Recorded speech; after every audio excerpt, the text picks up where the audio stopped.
증거하겠습니다. 우리 다 같이 하나님 말씀 사도행전 3장 11절부터 26절까지의 말씀 가운데서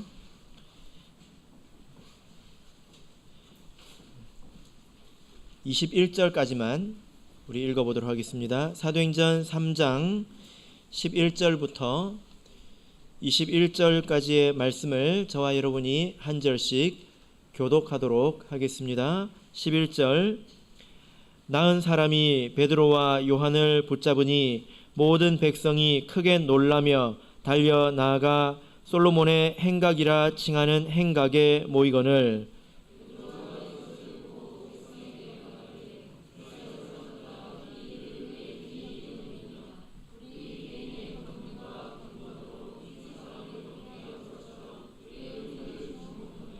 아브라함과 이삭과 야곱의 하나님 곧 우리 조상의 하나님이 그 종 예수를 영화롭게 하셨느니라.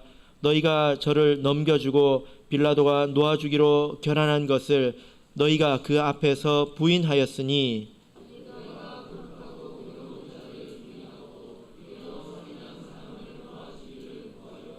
생명의 주를 죽였도다. 그러나 하나님이 죽은 자 가운데서 살리셨으니 우리가 이 일의 증인이로라.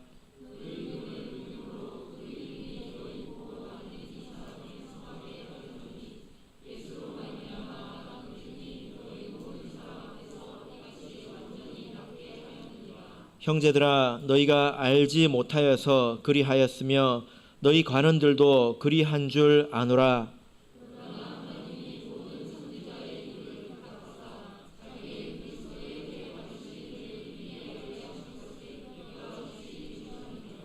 그러므로 너희가 회개하고 돌이켜 너희 죄 없이 함을 받으라. 이같이 하면 유쾌하게 되는 날이 주 앞으로부터 이를 것이요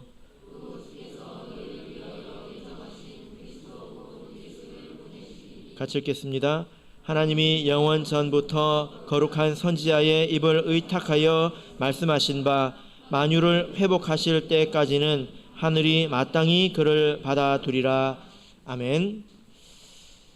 네, 오늘 이 시간은 베드로의 성전 설교라는 제목으로 하나님 말씀을 증거하겠습니다.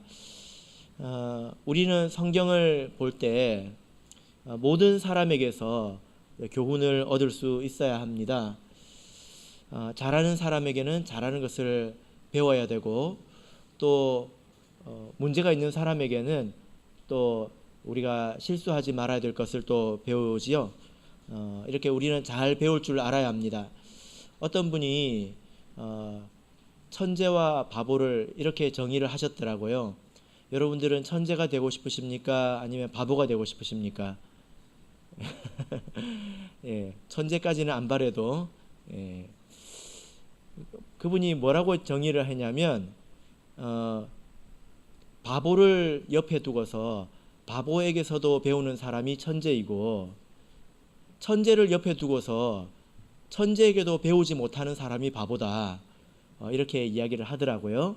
그러니까 IQ하고는 별 상관이 없죠. 그죠?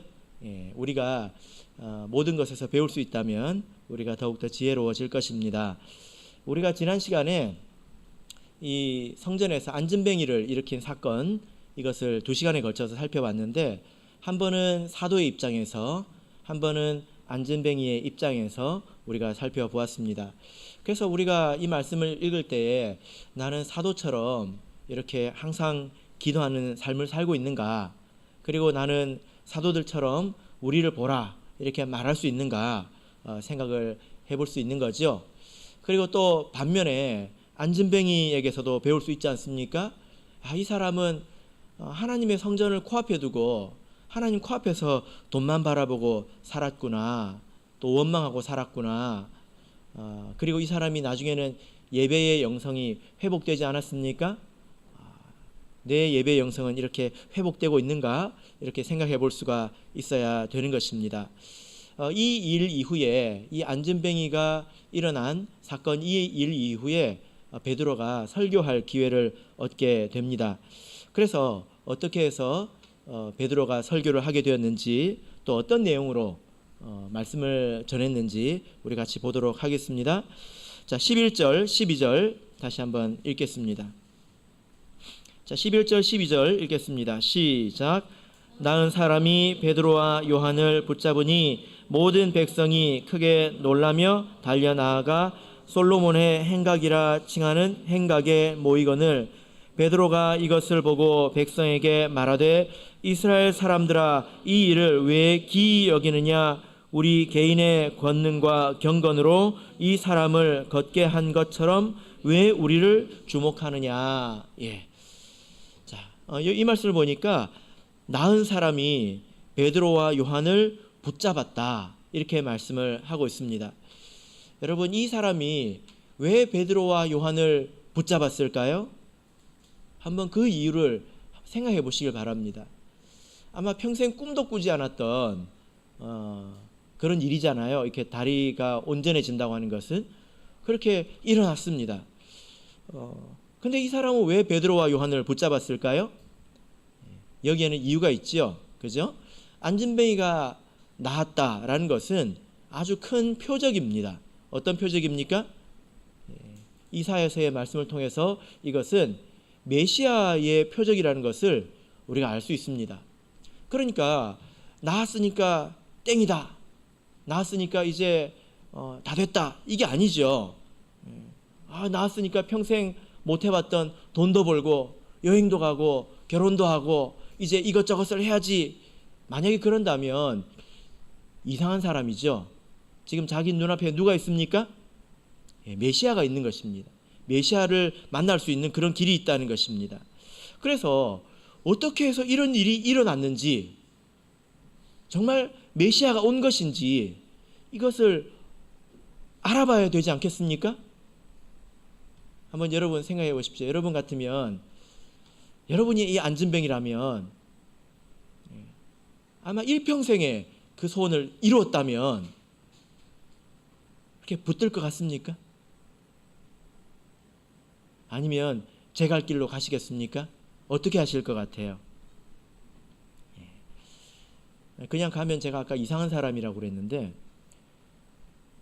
성경을 보면 이상한 사람들이 더 많습니다. 예수님께서 길을 가다가 문둥병자 10명을 고쳐주었죠. 그죠? 그들이 가다가 고침을 받지 않았습니까? 근데 그 중에 몇 명이 예수님께로 돌아왔습니까? 한 명이 돌아왔습니다. 그 예수님께서 뭐라고 그러십니까? 나머지 9도 깨끗함을 받지 않았느냐? 그 9은 어디 갔느냐? 묻는단 말이에요. 그러니까 그것을, 표적을 체험하고 그것을 통해서 그 이상의 영적인 것을 찾는 사람은 10명에 1명이라는 것입니다. 이것이 쉬운 일이 아니죠. 그죠? 그러나 이 안진뱅이는 그런 사람이었다라는 것입니다. 자, 그래서 베드로가, 이 사람이 안진뱅이가 베드로와 요한을 붙잡은 것은 잘한 일이죠. 이것은 아주 잘한 일입니다. 자, 그런데 12절을 보면 베드로가 이 일에 대해서 어떻게 말을 하고 있습니까? 조금 책망을 하고 있지 않습니까? 그죠? 두 가지로 이야기를 하고 있는데, 첫 번째는 이 일을 왜 기이 여기느냐 이렇게 하고 있습니다. 이것을 왜 이상한 일로 여기느냐. 그 다음에 두 번째로 우리 개인의 권능과 경건으로 이 사람을 걷게 한 것처럼 왜 우리를 주목하느냐, 이렇게 두 가지를 묻습니다. 이것은 사실상 책망이지요. 자, 여러분, 그러니까 이 사람들이 놀라가지고 막 왔습니다. 놀라가지고 왔는데 어떻게 왔을까요? 어떻게 해서 이런 일이 있지? 혹시 저 사람들이 메시아인가? 이렇게 생각하고 왔다는 것입니다. 그들에게 어떤 그 일종의 기대가 있었다라는 것입니다.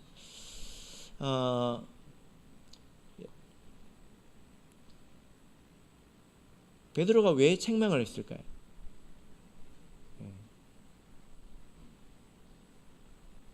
사실은요, 이유가 있습니다. 왜 책망했을까요? 이 사람들이 상습적이거든요. 이런 모습이. 자, 우리 마태복음 15장을 보겠습니다.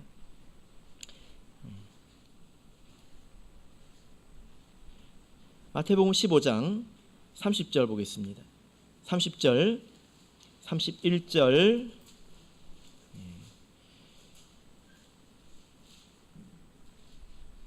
자, 지금은 우리가 이 사람들이 왜 책망을 받았는가, 칭찬을 받아야 될 것 같은데, 자, 15장 30절, 31절 읽겠습니다. 시작.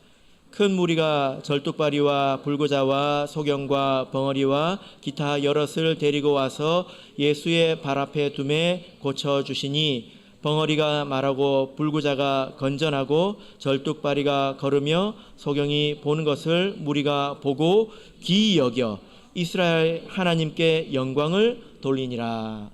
여러분, 이 말씀은 지난 시간에도 읽었죠? 안전뱅이를 고치는 일은 누구도 하셨다고요? 예수님도 하셨단 말이에요. 그때 이스라엘 백성이 못 봤습니까? 봤잖아요. 그래서 어떻게 했습니까? 여기 보면 어떻게 여겼다고 하고 있습니까? 기이 여겼다고 하고 있습니다.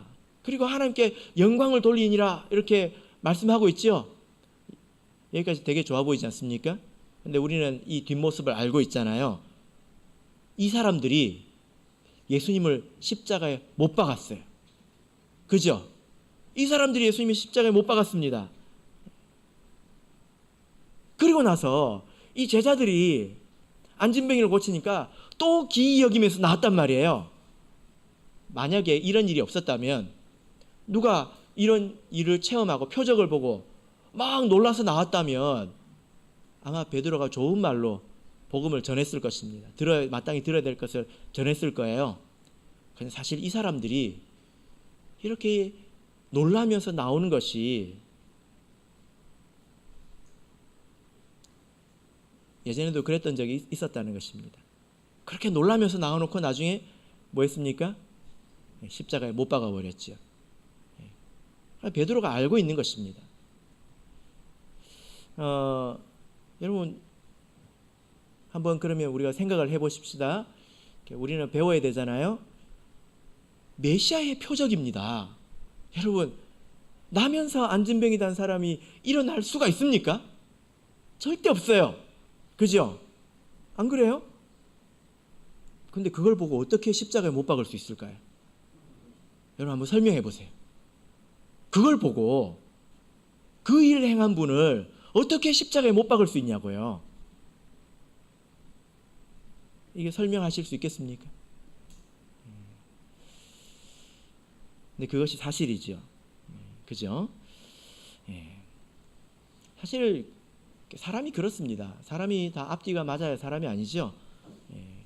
자기 기대에 맞지 않으면 사실을 부정하고 또 왜곡하고 이런 것이 또 사람입니다. 무지해서 또 욕심에 매여서 그렇게 할 수 있는 것이 사람입니다.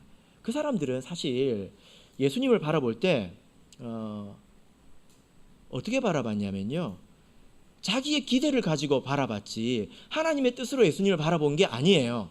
말씀을 가지고 예수님을 바라본 게 아니라는 것입니다. 어떻게 바라봤을까요?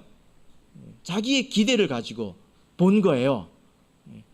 메시아이면 이 어려운 세상에서 우리를 좀 구원해 주시지 않을까?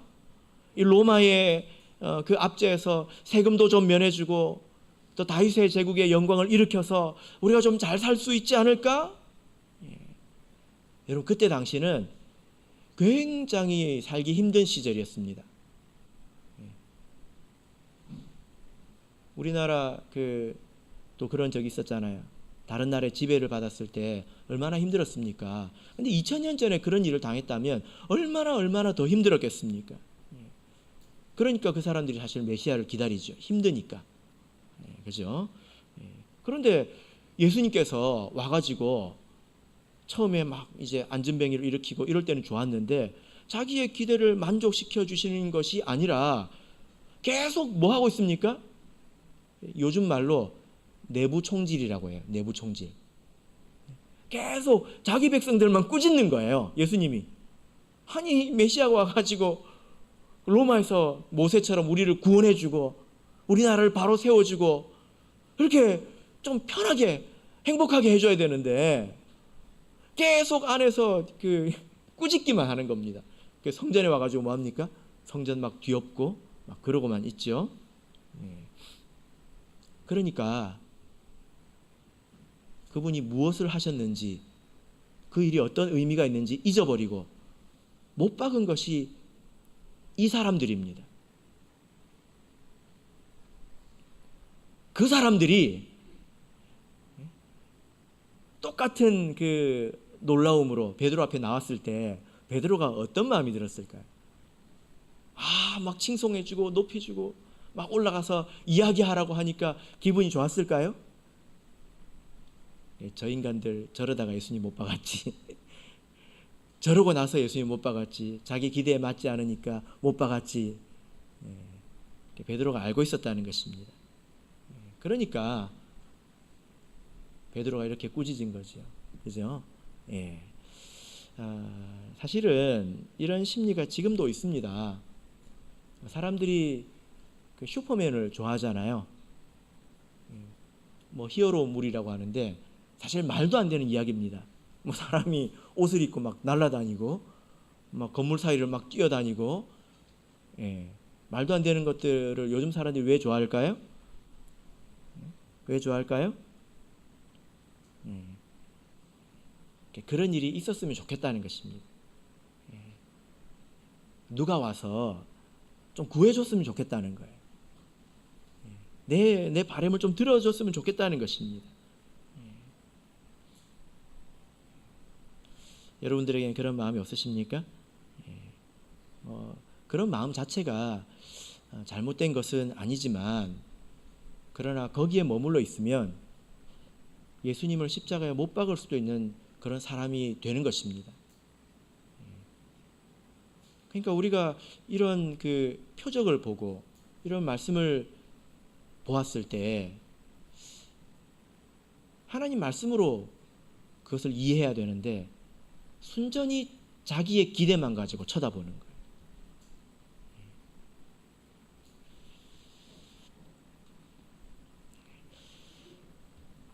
사실 이 사람들은 굉장히 고통스러운 사람들입니다. 압제받고 있는 사람들이고 먹고 살기 힘든 사람이고 그래요. 근데 베드로와 요한이 뭐라고 말할까요? 굉장히 뼈아픈 말을 합니다. 어떤 말을 할까요? 자, 13절에서 15절 읽겠습니다. 13절에서 15절 자, 읽겠습니다. 시작. 아브라함과 이삭과 야곱의 하나님 곧 우리 조상의 하나님이 그 종 예수를 영화롭게 하셨느니라. 너희가 저를 넘겨주고 빌라도가 놓아주기로 결단한 것을 너희가 그 앞에서 부인하였으니 너희가 거룩하고 의로운 자를 부인하고 도리어 살인한 사람을 놓아주기를 구하여 생명의 주를 죽였도다. 그러나 하나님이 죽은 자 가운데서 살리셨으니 우리가 이 일의 증인이로라. 여러분 사실 우리가 인간적으로 이렇게 말하기 정말 어렵습니다. 어떤 사람이 사는 것이 너무 고통스러워서 괴로워가지고 하나님께서 구해주시기를 바라는 마음으로 찾아왔어요. 그죠? 그런데 가장 뼈아픈 말을 합니다. 어떤 내용입니까? 예수님께서 죽으실 때 그때 명절이었잖아요. 유월절 명절이었지 않습니까? 그때 어떤 관례가 있었습니까? 죄수 하나를 석방해주는 그런 이제 관례가 있었단 말이에요. 그런데 여기 보니까 뭐라고 말하고 있습니까? 거룩하고 의로운 자를 부인하고 도리어 살인한 사람을 놓아주기를 너희가 구했다. 이렇게 말씀을 하고 있습니다. 마태복음 27장 16절 이 어간에 보시면 이 내용이 있는데 사람들이 누구를 놓아달라고 합니까? 바나바 아니죠? 누구예요? 바야바도 아닙니다. 누굽니까? 바라바. 바라바죠. 근데 거기서 뭐라고 나오냐면 유명한 죄수라고 말하고 있습니다. 유명한 죄수. 유명하다고 하는 것은 두드러졌다는 뜻이에요. 뭐 좀도둑도 많고 뭐 사건 사고는 많지 않습니까? 그런데 우리나라에도 보면 막 며칠씩 뉴스에 나오는 그런 두드러진 그런 사람들이 있잖아요. 예수님 대신에 그 사람을 놓아달라고 그들이 구했다는 것입니다. 그들이 행한 가장 큰 악을 이야기한 것입니다. 과거에. 여러분 이렇게 말하기가 쉬울까요? 도움을 간절히 바라는 그런 눈빛을 보고 이렇게 말할 수 있을까요? 참 어렵죠. 그죠? 아무리 나쁜 사람이라도 이렇게 머리를 조아리고 나와서 도움을 구하면 사실 좋은 말을 해주고 싶거든요. 그렇지 않습니까? 그러나 여러분 속지 말아야 합니다. 자기 자신에게 속지 말아야 합니다. 내가 간절하니까 됐다 이렇게 생각하지 말아야 합니다. 그 마음밖에 없으면 예수님을 십자가에 못 박을 수도 있습니다. 그 마음 때문에 내 기대가 어긋났기 때문에 그 기대가 증오가 되어버렸지 않습니까? 앞에 부호가 바뀌어버린 것이죠. 그죠? 자, 그래서 우리가 이 사람들이 베드로와 요한을 붙든 모습을 보면 예수님 때 그들이 했던 일이 생각이 나고 그것이 얼마나 왜곡된 것이고 또 잘못된 것인지 생각이 납니다. 그래서 우리도 하나님을 믿을 때 그저 내 기대나 내 소망을 가지고 신앙을 해서는 안 된다는 것입니다. 그래서 이 내용을 보시면 우리는 사람을 붙들어야 된다. 이것을 알 수 있죠. 이 안전뱅이가 베드로와 요한을 붙들지 않았습니까? 그러나 그 사람을 주목해서는 안 됩니다.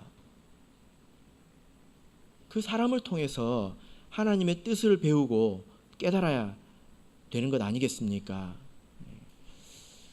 사람을 붙들지 않는 것도 문제입니다. 일종의 문제라고 할 수 있습니다. 왜 그럴까요?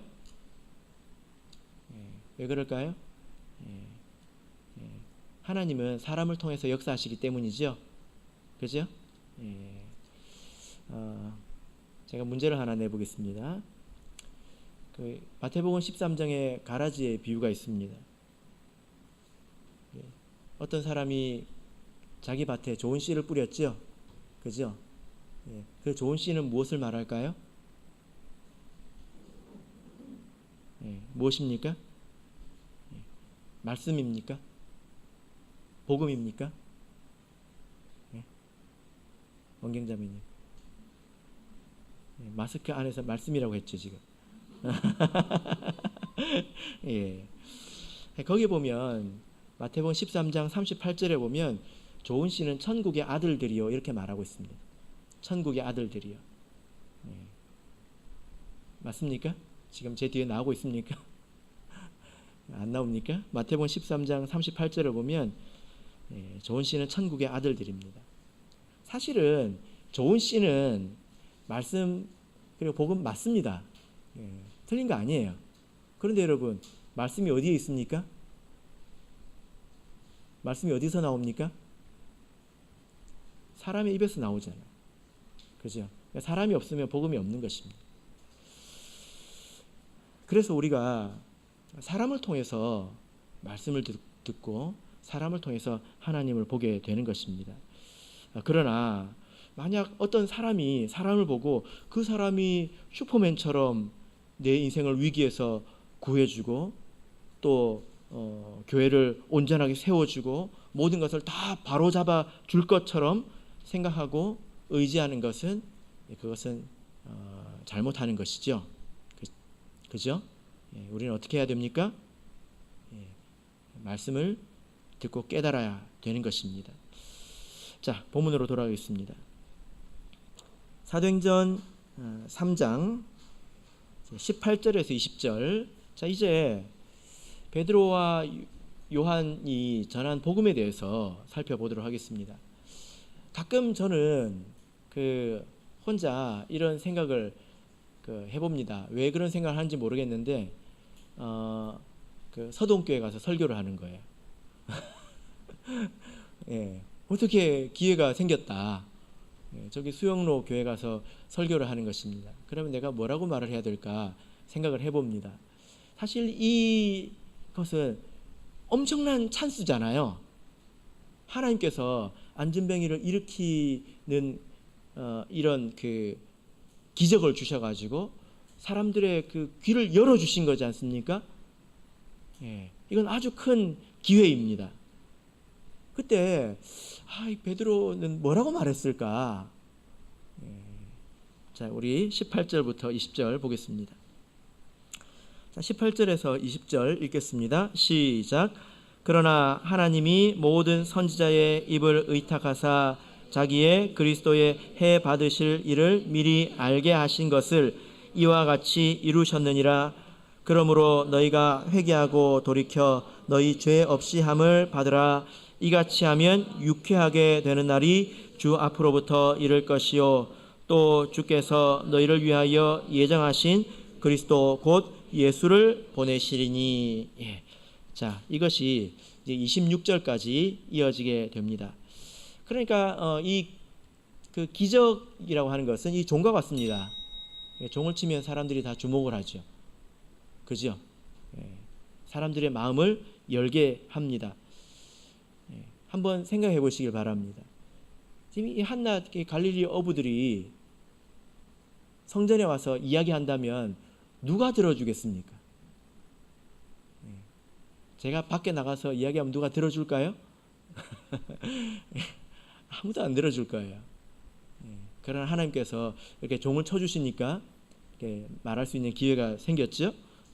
그 핵심이 이제 19절, 20절인데요. 그 가운데 19절입니다. 이 19절을 여러분 다시 한번 읽어보시고 또 생각나는 말씀이 있으신지 한번 생각해 보길 바랍니다. 19절 다시 읽겠습니다. 시작. 그러므로 너희가 회개하고 돌이켜 너희 죄 없이 함을 받으라. 이같이 하면 유쾌하게 되는 날이 주 앞으로부터 이를 것이요. 예. 자, 여러분 이 말씀을 읽으니까 어떤 말씀이 생각이 나십니까? 예. 조금 설명이 필요하지만 사도행전 2장 38절 이 말씀이 생각이 나지요.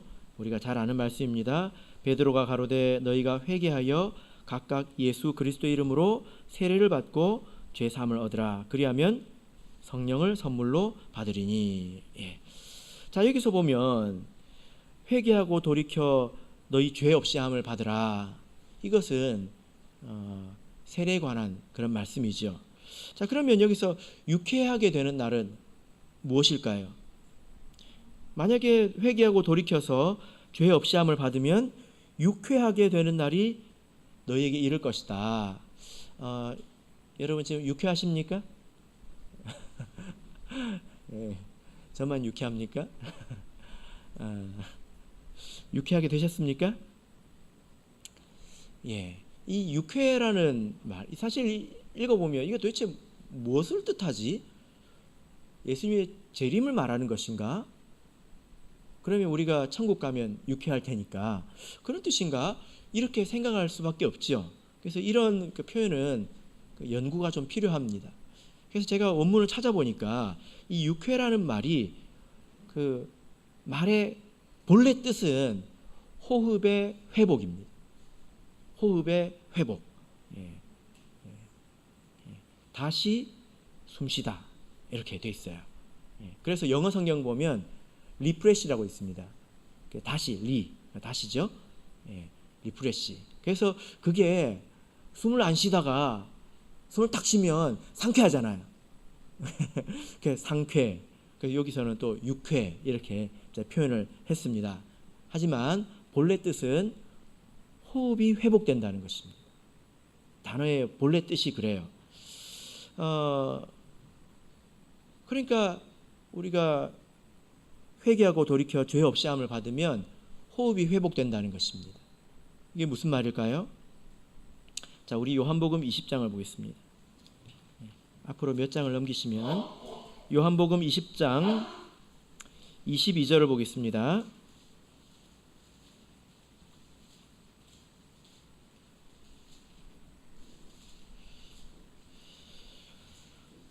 요한복음 20장 22절, 자, 같이 읽겠습니다. 시작. 이 말씀을 하시고 저희를 향하사 숨을 내쉬며 가라사대 성령을 받으라. 예수님께서 제자들에게 성령을 받으라 할 때 어떻게 하셨습니까? 저희를 향하사 숨을 내셨습니다.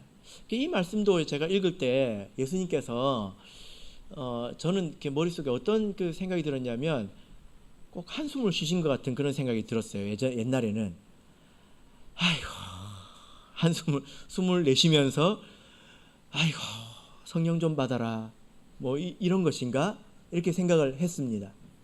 그런데 그 예수님의 그 순환에 대한 영화를 보니까 이렇게 그려놨더라고요. 그래서 저 사람은 왜 저렇게 생각했을까? 제가 좀 의아했습니다. 근데 원문을 보니까요, 숨을 내쉬다가 이게 숨을 불어넣다예요. 안으로 넣다예요. 원문의 단어가 그렇게 생겨 먹었습니다. 그래서 이 단어를 이렇게 조사를 해보면 꼭 그 뭐와 같냐면 풍선에 그 바람을 불어넣는 것 같은 그런 거예요. 안으로 불다요. 안으로 불다. 그래서 그 이제 신약 성경에는 여기서 딱 한 번 나오는데 구약 성경에는 이와 이렇게 대칭되는 단어가 여러 번 나옵니다. 뭐 예를 들어 풀무에 바람을 불어넣다 이럴 때 쓰여요. 제일 먼저 쓰인 게 어디냐면 창세기 2장입니다. 예상하셨습니까? 창세기 2장에서 어떤 말씀이 있죠? 여호와 하나님이 흙으로 사람을 지으시고 생기를 그 코에 불어넣으시니 사람이 생명이 된지라. 이때 불어넣으시니, 이게 이제 그 단어예요. 그래서 우리가 하나님께서 사람을 이렇게 창조하실 때 코에 생기를 불어넣으셨습니다. 근데 예수님께서는 뭐 하고 계십니까? 요한복음에서 예수님이 바람을 불어넣고 계시죠. 요한복음에 예수님은 말씀이 육신이 되신 하나님이시다. 그래서 하나님이 하신 것처럼 지금 하고 계신 것입니다. 그래서 그 모습은 마치 창세기에 하나님께서 흙으로 아담을 지으시고 하신 것처럼 지금 예수님께서 제자들에게 하시고 뭐 합니까? 성령을 받아라 하신 거예요. 그래서 성령을 받는 것은 호흡이 들어오는 것입니다. 그래서 새롭게 되는 것이죠. 새롭게 숨을 쉬는 것이죠. 자, 그래서 우리 사도행전 3장 19절을 이렇게 보시면 이 말씀은 너희가 회개하고 돌이켜 너희 죄 없이 함을 받으라. 이같이 하면 유쾌하게 되는 날, 다시 호흡하게 되는 날, 이것은 영적인 것이죠. 바로 성령을 받는 것을 말합니다. 이 말씀을 우리가 잘 읽어보면 그래서 이 말씀을 3장 19절과 2장 38절을 이제 우리가 비교해 보면 동일하다, 이것을 알 수가 있습니다. 그래서 베드로가 별다른 말을 전한 것이 아니라 이전에 전했던 그 복음의 핵심을 정한 것이죠. 그죠? 이 문장을 잘 읽어보면 세례를 받는다고 해서 반드시 성령을 받는 것은 아니다 라는 것도 우리가 알 수 있습니다. 회개하고 돌이켜라, 죄사함을 향해서 유쾌하는 날이 오도록. 그래서 세례를 받는다고 해서 반드시 성령을 받는 것은 아닙니다. 그러니까 세례를 받은 것이 곧 성령을 받은 것은 아니라는 거예요. 어떻게 해야 되죠? 하나님께 이제 간구해야 되죠. 그래서 세례를 받은 사람은 성령의 약속을 받은 것이지 약속의 성령을 받은 것은 아닙니다. 이 둘은 아주 다르지요. 성령의 약속을 받은 것입니다. 그 이후에는 하나님께 간구해야 합니다. 제가 이제 그동안에 이런 경우를 이렇게 본 적이 여러 번 있는데요. 성령을 이제 오래도록 못 받는 이제 경우가 좀 있지 않습니까? 이제 대체적으로 그때 위로를 합니다. 하나님의 뜻이 있다. 근데 제가 이제 그게 목회자에게는 또 고민이고 또 숙제이기 때문에 저도 이제 그렇게 많이 말을 했습니다. 그런데 제가 나중에는 어떤 생각을 하게 됐냐면, 지금도 제가 지나온 교회에서 성령을 못 받으신 분들, 뭐 20년, 30년, 40년, 심지어 50년 가까이 믿도록 못 받으신 분들 아직도 생각이 납니다. 근데 지금은 제가 알 것 같아요. 하나님의 뜻이 있는 게 아니고 못 받는 이유가 뭔지 알 것 같아요.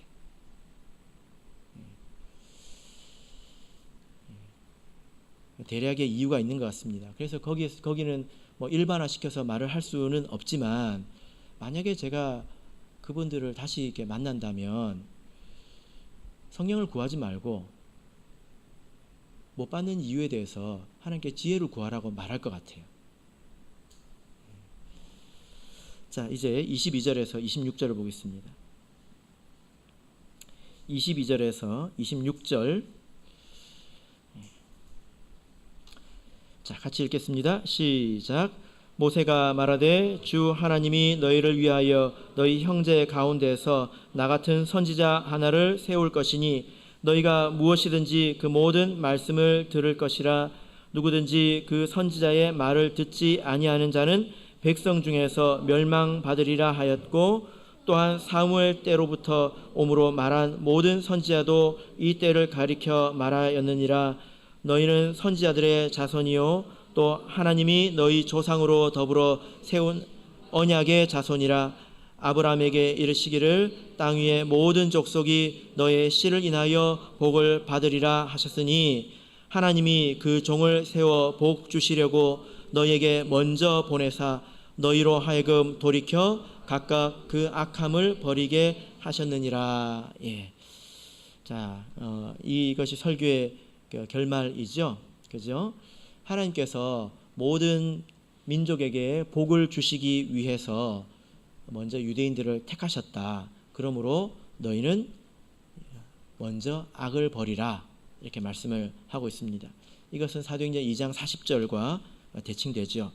베드로가 첫 번째에서도 이렇게 말했습니다. 자, 사도행전 2장 40절을 보겠습니다. 사도행전 2장 40절 같이 읽겠습니다. 시작. 또 여러 말로 확증하며 권하여 가로되 너희가 이 패역한 세대에서 구원을 받으라 하니. 어디서 구원을 받으라고요? 이 패역한 세대에서 구원을 받으라. 이것이 복음의 결국이죠. 구원이라고 하는 것은 건져냄을 받는다는 뜻입니다. 그래서 구원은 본래 죄에서 건져냄을 받는 것이지요. 그런데 여기서는 또 어디서 건져냄을 받는다라고 말하고 있습니까? 패역한 세대에서. 이 말씀을 한번 잘 읽어보세요. 너희들은 이 패역한 세대를 변화시키라. 이렇게 말씀하고 있습니까? 이 패역한 세대의 빛과 소금이 되어서 이 패역한 세대를 정화하라. 이렇게 말하고 있습니까? 그렇지 않죠. 거기서 밖으로 나오라는 것입니다. 하나님께서 모세에게 애굽을 변화시키라고 하지 않았습니다. 뭐라고 했습니까? 내 백성을 이끌고 나오라고 했죠. 그죠? 이것이 복음의 결국입니다. 우리가 이 세상에서 나가는 것입니다. 세상을 바꾸는 게 아니고. 근데 우리만 나가면 안 되겠지요. 하나님께서 택하신 백성을 데리고 나가야 되겠지요. 이것이 곧 우리에게 전도의 사명이 되는 것입니다. 자, 그래서 이렇게 이제 보자면 베드로가 성전에서 전한 복음의 핵심은 예수 그리스도의 희생, 그리고 그것이 우리에게 어떻게 죄사함으로 오는가, 그리고 또 성령을 받는 것, 그리고 세상에서 구원을 얻는 것, 사실 동일합니다.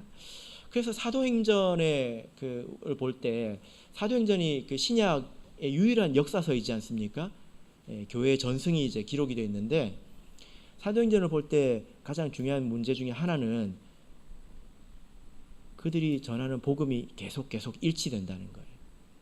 우리가 사도행전을 보면서 그것을 봐야 됩니다. 그리고 그것이 우리의 복음과 일치되는지도 우리가 이제 봐야 되겠지요. 이것이 베드로의 설교입니다.